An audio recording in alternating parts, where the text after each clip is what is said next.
अस्सलाम वालेकुम नाज़रीन, मैं हूं लुकमान अली और आप देख रहे हैं मेरा यूट्यूब चैनल। नाज़रीन, पाकिस्तान को न्यूजीलैंड से पहले टी20 मैच में शिकस्त हुई है, बल्कि बुरी तरीन शिकस्त हुई है। 5 मैचों की ये टी20 सीरीज है और अब दूसरा मैच है। दूसरे मैच की प्लेइंग 11, क्या इस प्लेइंग 11 में कोई तब्दीली की जा रही है? क्या किसी को ड्रॉप किया जा रहा है? कितनी तब्दीलियां की जा रही हैं और किसको शामिल किया जा रहा है, और क्यों ऐसी तब्दीली जरूरी है या फिर ये गैर जरूरी है? मैं आपके सामने पूरी खबर रखूंगा दूसरे मैच की प्लेइंग 11 से मुतालिक, और साथ में एक सवाल आपके लिए छोड़े जा रहा हूं कि पाकिस्तान क्रिकेट का बेड़ा किसने गर्क किया है।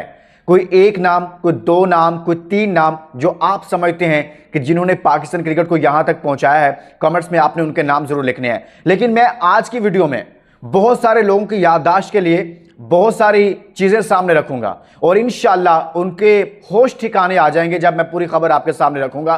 तो आपने भी मेरा साथ देना है कि आखिरकार पाकिस्तान क्रिकेट का बेड़ा गर्क करने में हाथ किसका है। प्लेइंग 11 पर भी बात करेंगे, लेकिन साथ में उस साइंसदान पर भी बात करनी जरूरी है कि जो पाकिस्तान में चैंपियंस ट्रॉफी होती है, दुबई में उसका मैचेस भी होते हैं, लेकिन वहां पर वो सिर्फ एक स्पिनर खिलाता है, लेकिन न्यूजीलैंड में वो 4 स्पिनर्स के साथ मैदान में उतरता है। उस साइंसदान साहब को भी सलाम पेश करेंगे आज की इस वीडियो में। आपने मेरा साथ देना है। और साथ में दोस्तों, नए दोस्त जो आए हैं उनको वेलकम कहते हैं। चैनल जरूर सब्सक्राइब कीजिएगा, यहां आपको बहुत सारी इनसाइड स्टोरीज मिलेंगी। अब देखिए दोस्तों, एक चीज मैं आपके सामने रखना चाहता हूं। प्लेइंग 11 पर तो बात में बात करता हूं।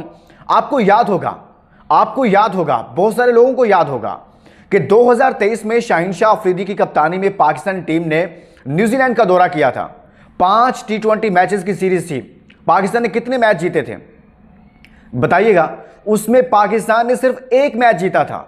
4 मैचेस में पाकिस्तान को शिकस्त हुई थी। आपको पता है कि टीम में कौन कौन था? उस टीम में शाहीन शाह अफरीदी भी थे, उस टीम में बाबर आजम भी थे, उस टीम में मोहम्मद रिजवान भी थे, उस टीम में फखर जमान भी थे, उस टीम में नसीम शाह भी थे।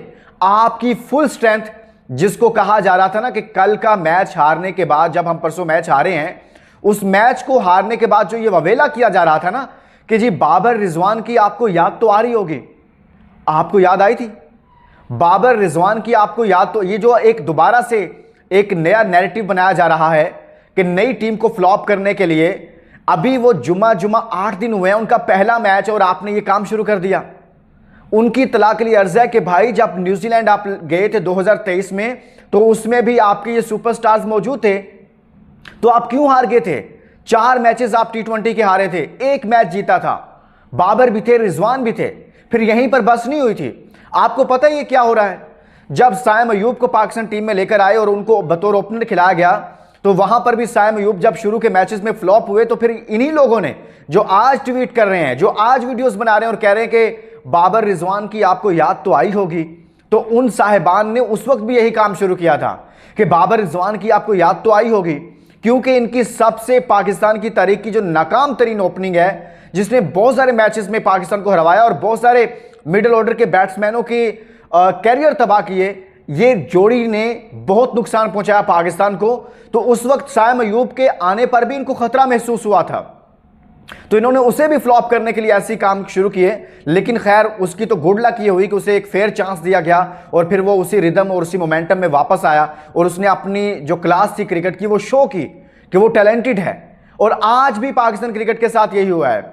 खुदा करके कुछ नए लड़कों को अगर मौका दिया गया, मैं इनके सिलेक्शन पर बात नहीं करता, इनमें भी किसी ने डोमेस्टिक क्रिकेट नहीं खेली लंबी, जैसे समद है, अब्दुल समद है या हसन नवाज है, ये बहुत कम मैचेस खेल कर आए हैं। इन्होंने कोई बहुत ज्यादा 50s 100 नहीं किए हुए डोमेस्टिक में। हालांकि जब आप डोमेस्टिक खेलेंगे वहां पर आप 50 करेंगे, 100 करेंगे, बहुत सारे मैच 50 या 60 मैचेस खेल कर आएंगे, आपको सिचुएशन को हैंडल करना आएगा। आपको पता आएगा कि पिच ऐसी है तो इसको हमने कैसे रिस्पेक्ट देनी है। आपको जब ऐसे बाउंसी ट्रैक मिलेंगे तो आपको आइडिया होगा कि यहां पर हमने खेलना कैसे है। तो आप नए लड़कों को आप फौरी तौर पर यह कहना शुरू कर दें कि बाबर रिजवान को वापस ले आएं और फिर ही काम चलेगा। भाई, आपकी उनकी बाबर रिजवान साहब की मौजूदगी में ही पाकिस्तान टीम यहां पर पहुंची है ना। मैंने एक मिसाल आपके सामने रखी है, फिर मैं मजीद आपकी याददाश्त के लिए, बहुत सारे लोगों के लिए, मैं बाबर रिजवान के खिलाफ नहीं हूं, मैं उनकी बैटिंग का भी मोतरफ हूं। उन्होंने पाकिस्तान के लिए बहुत सारी खिदमात हैं, लेकिन आप ये नहीं हो सकता कि आप नए लड़कों को बिल्कुल चांस ही ना दें। आप उनकी मौजूदगी में भी हारें, हारते ही जाएं, मुसलसल हारें, रोज हारें, लेकिन आप ये सोचे ही ना कि हमने किसी और को मौका देना। यार, ये तो गलत है ना। ये तो ज्यादती है पूरे पाकिस्तान के उन बच्चों और उन लड़कों के साथ जो एक उम्मीद लगाकर क्रिकेट खेलते हैं कि हम भी कल पाकिस्तान की जर्सी पहनेंगे और खेलेंगे। तो आपने इनको परमिट तो नहीं कटवा कर दिया था ना कि इनकी मौजूदगी में आपने हारना है, लेकिन इनको ही खिलाना है। तो लिहाजा कहीं पर तो स्टॉप लगाएं, थोड़ा सा किसी और को भी स्पेस दें, कुछ थोड़ा सा दिमाग का इस्तेमाल करें और थोड़ा सा हौसला करें, सब्र करें। इस टीम के साथ आपने चलना है, इस टीम को कॉन्फिडेंस देना है। ये नई टीम है, नए लड़के हैं, लेकिन बहुत सारी बात है कि मोहम्मद हारिस जिसको इतने लंबे अरसे से टीम में खिलाया जा रहा है, हारिस को भी तो अकल का मुजाहरा करना चाहिए ना भाई। आपको पता होना चाहिए बाउंसी ट्रैक है, आप फिर वही अलल्ले तलल्ले शॉट खेलना शुरू कर गए। आप आते ही, आप तो एक्सपीरियंस वाले हैं इसमें, आपने इतनी अंडर 19 क्रिकेट खेली है, इतनी आप माजी में क्रिकेट खेलते रहे हैं, तो आप ये क्या कर रहे थे? आपको कुछ दिमाग का इस्तेमाल करना चाहिए था। एक और चीज मैं आपके सामने रखना चाहता हूं ताकि आपको पता चले कि जब बाबर, रिजवान, नसीम, शाहीन टीम में मौजूद थे तो आपने क्या कारनामे सर अंजाम दिए पिछले 2 सालों में।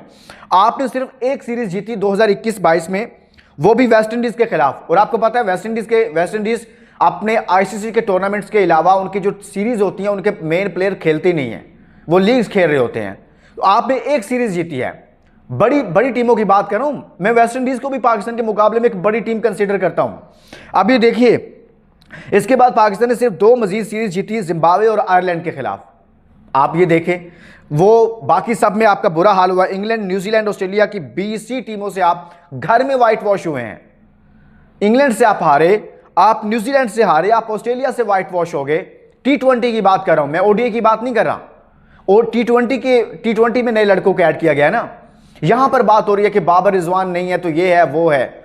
अब ये देखिए, T20 वर्ल्ड कप में 130 रन का हदफ जिम्बाब्वे के खिलाफ आप नहीं हासिल कर सके।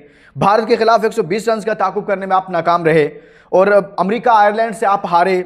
फिर यहीं पर नहीं हुआ, जनूबी अफ्रीका ने आपको व्हाइट वॉश किया, तब बाबर, रिजवान टीम में नहीं थे क्या? और फिर यही नहीं कि इसके अलावा आपने ब्रिस्बेन में 7 ओवर्स के मैच में 9 ओवर्स में 64 का स्कोर खाया, जिसके जवाब में एक पूरी टीम में किसी ने छक्का तक नहीं मारा। आपको वो याद नहीं है?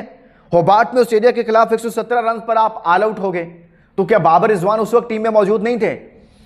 मुख्तसर यह है कि दोस्तों, 2 सालों में पाकिस्तान किसी भी मुकम्मल ताकतवर और पूरी ए टीम के साथ, अभी भी न्यूजीलैंड की जो टीम है ये भी 20 टीम है, उसके 6-7 प्लेयर मौजूद नहीं है।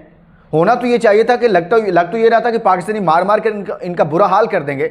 लेकिन मैंने आपको पहले बताया था कि न्यूजीलैंड की सीरीज बहुत मुश्किल होती है, ये आसान सीरीज नहीं होती। ऑस्ट्रेलिया सीरीज बहुत मुश्किल होती है। आपको साइम अयूब ने वहां पर 22 साल बाद ओडीआई सीरीज जितवा दी ऑस्ट्रेलिया में। आपको अफ्रीका में ओडीआई सीरीज में हराया। साइम अयूब ने मार मार के उनको दुम्बा बनाया हुआ था। एक लड़के पर चल रहे थे, 1 मैन शो था। आप तो बुरी तरह से एक्सपोज हो गए हुए हैं। तो मेरा केस सिर्फ इतना है कि भाई जो नए लड़के जैसे भी आए हैं, मैं ये भी मान रहा हूं कि ये बहुत ज्यादा टैलेंटेड भी नहीं है, इनकी सिलेक्शन इतने मेरिट पर भी नहीं हुई। लेकिन अब देखें ना, शादाब खान कहां से आ गए हैं। और फिर आकिब जावेद साहब को देखें, जिन्होंने बेड़ा गर्क किया है कि पाकिस्तान में एक टूर्नामेंट होता है, वहां पूरा पाकिस्तान आपको पीटता है, दिमाग की पूरे पाकिस्तान ने आपके सामने मिन्नतें की कि भाई स्पिनर्स ऐड कर लो। इंडिया ने 4 स्पिनर्स के साथ चैंपियंस ट्रॉफी का फाइनल जीता है, वो चैंपियंस ट्रॉफी जीत के लेकर गया है। और आपके रस्तू साहब, आपके साइंसदान साहब मानने के लिए तैयार ही नहीं थे। कुछ शर्म नाम की कुछ चीज है इनके अंदर।